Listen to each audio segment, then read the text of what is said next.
let me make sure that you understand I'm not here representing the NRA. I'm not even a member. Okay?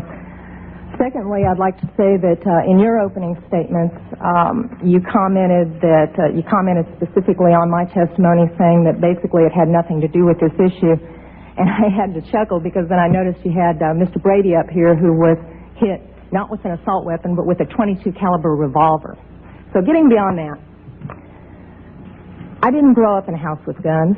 I don't hunt. I personally abhor hunting. But I was given a gun by a friend when I was 21 to carry in my purse for self-defense, and I was taught how to use it. A couple of years ago, my parents and I went to a cafeteria in Texas on a bright sunny day. We weren't in a dark alley where we weren't supposed to be. And as you all know the story, this madman drove his truck through the window. And he began shooting. Well, immediately, my father and I got down on the floor and put the table up in front of us. And this guy kept shooting. And you're thinking, well, you know, what could it be? Is it a robbery? That's the first thing that generally comes to mind. And he keeps shooting. It took me a good 45 seconds to realize that this man wasn't there to commit a robbery. He wasn't there for a hit. He was there to simply shoot as many people as he possibly could. Now, I'd like to make something clear.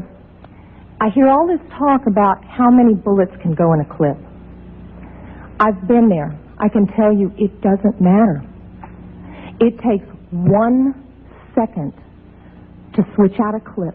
You can have 1 bullet or 100 bullets. It doesn't matter, guys. I've been there. He goes, dump, dump. Just like that. That's not enough time to rush a man. I promise you. When I finally realized what was occurring, I thought, I got him. And I reached for my purse.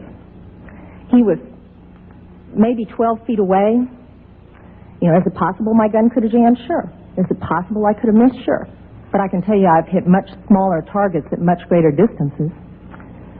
But then I realized that a couple of months earlier I had made the stupidest decision of my life. I took my gun out of my purse and left it in my car.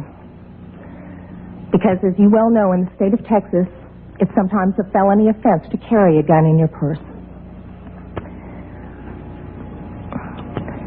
I can tell you that I'm not mad at the guy that did this. As he continued, it was obvious that he was a madman.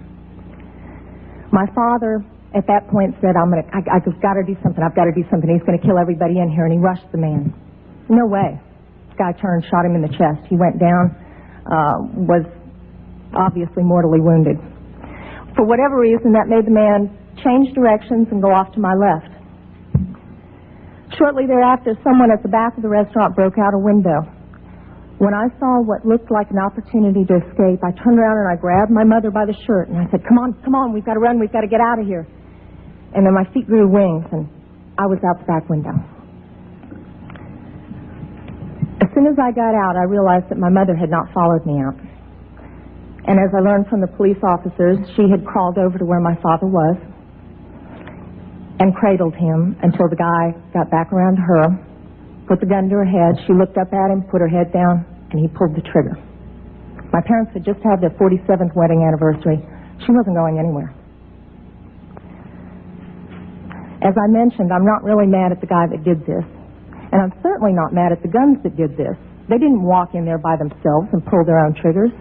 The guy that did it was a lunatic. That's like being mad at a rabid dog.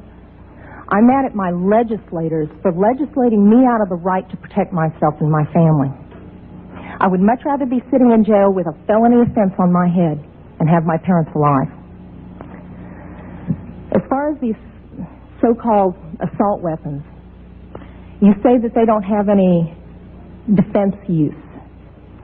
You tell that to the guy that I saw on a videotape of the LA riots, standing up on his rooftop, protecting his property and his life from an entire mob with one of these so-called assault weapons.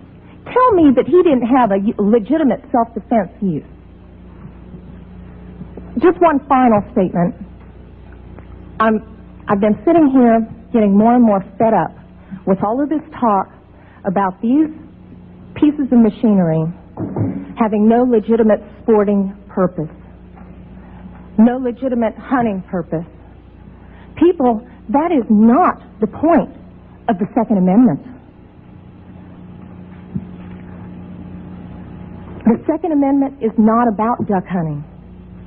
And I know I'm not going to make very many friends saying this, but it's about our rights, all of our rights, to be able to protect ourselves from all of you guys up there.